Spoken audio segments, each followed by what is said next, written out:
What's up guys, my name is Ryan and I spent the last few summers exploring the wonderful country of Italy, and I want to show you my favorite places. So here's my Italy top 10.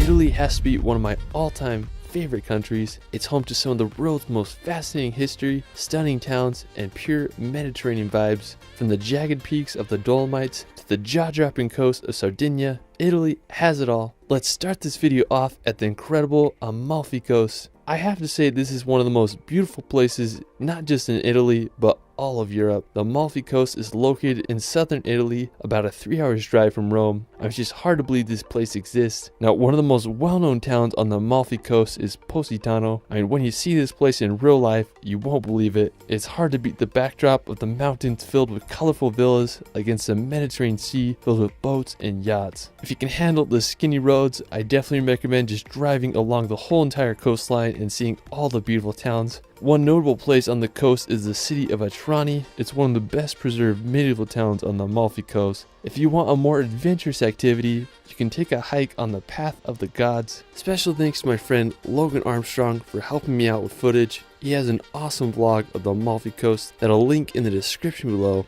Anyways, the Path of the Gods is a 6-kilometer trail that takes you above the cliffs of the coast. You'll be able to get some of the most jaw-dropping views. Just unreal. Now, the best time to visit the Amalfi Coast is around May or early fall. You'll be able to miss the summer crowds while still enjoying the warm Mediterranean weather. Now, just off the coast, there's an incredible island called Capri. Now, to get to Capri, you can take a 45-minute ferry from Naples for around 20 euros. Now, one of my favorite features of the island is the Faraglioni. It's an impressive sea stack that juts out of the island. There's this little archway. If you're sandy, you can drive a boat through. When you do go to Capri, I definitely recommend renting a boat. That'll be the best way you can see the entire island and find all its hidden grottos and just jaw-dropping coastline. Now, after Capri and the Amalfi Coast, we're going to head up to northern Italy to visit the Dolomites. I spent several weeks exploring the Dolomites and I consider it to be some of the greatest days of my life. One of my favorite places in the Dolomites is Sicily. The green grass slopes contrasted with the jagged mountain ridge makes for one of the most unbelievable landscape combos in the world. Now, to get to Sicily, I took 2 gondolas up the mountain and made it to the top. When I got there, the clouds covered half the mountain, making it for one of the best views I've ever gotten.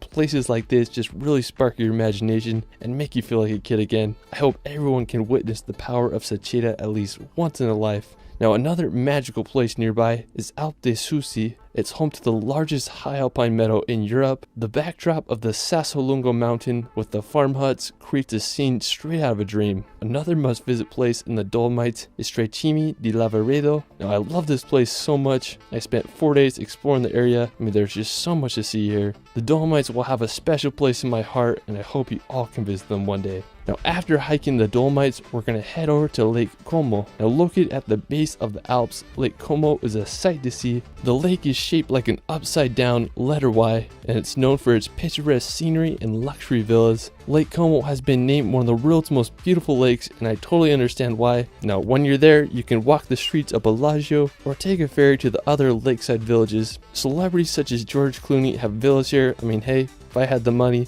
I'd probably buy one too. After Lake Como, we're going to head to the coast to visit Cinque Terre.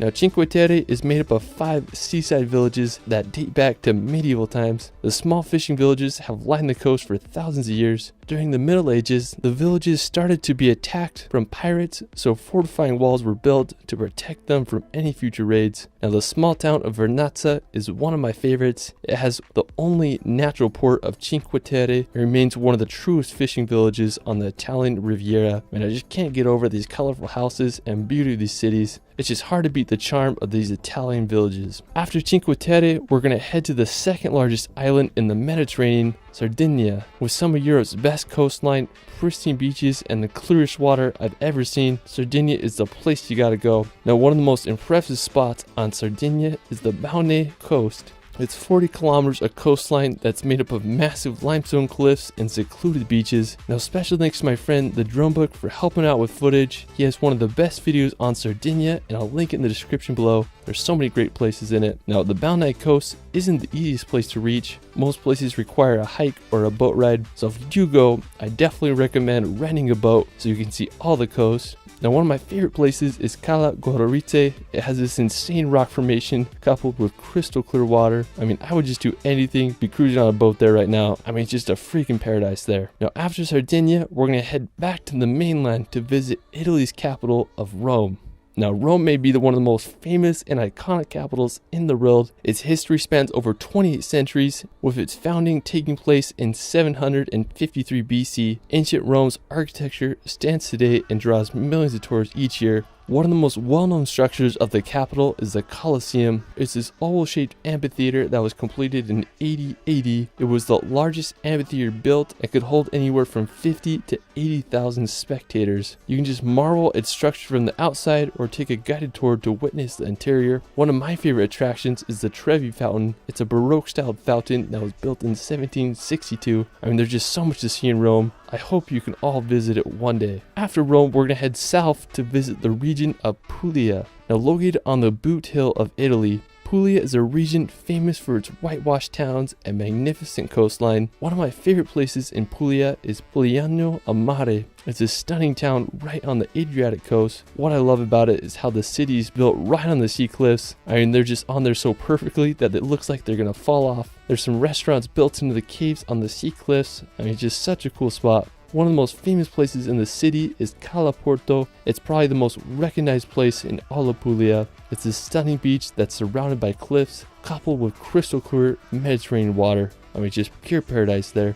Afterwards, we're going to head to the island of Sicily. Now, Sicily is the largest island in the Mediterranean. It's just full of culture and fascinating history. One of the most impressive places on the island is the Valley of the Temples. Located in the town of Agrigento, it's one of the world's most stunning examples of Greek architecture. There were 7 temples built here by the Greeks in the 5th century BC. Unfortunately, they were burnt down by the Carthaginians, but rebuilt by the Romans 4 centuries later. One of the most well-preserved is the Temple of Concordia. It features the classic Greek pillars, and it just makes you wonder what this must have looked like when it was first built. While we're still in Sicily, we're going to head over to the city of Catania. What's crazy about Catania is that it lies at the base of the massive Mount Etna volcano, which is 3,326 meters tall. It's one of the world's most active volcanoes. I'm just wild to see the ash shooting out the top. I mean, what a crazy yet beautiful city. Afterwards, we're going to head up north to the incredible region of Tuscany. Now located in central Italy, Tuscany is known for its landscapes, history, and artistic legacy. I mean, I've been obsessed with Tuscany ever since I've seen The Gladiator. It's a land full of rolling golden hills dotted with countless little hilltop towns. I mean, it'd just be so cool to retire here and live on a Tuscan farm. One of my favorite cities in Tuscany is San Gimignano. Now, San Gimignano is a stunning medieval city perched upon a hill. One of the most iconic features of the city is the medieval watchtowers. Currently, there are 14 watchtowers still standing, but during its prime, there were over 72 towers, with the highest being 230 feet tall. The towers were built as a result of competing families who wanted to build the tallest and most grand tower. I can't imagine how it must have looked like back then. I guess you could say it was the Manhattan of the Middle Ages. San Gimignano's medieval vibe has been untouched throughout time and has become one of the most popular medieval locations in all of Italy.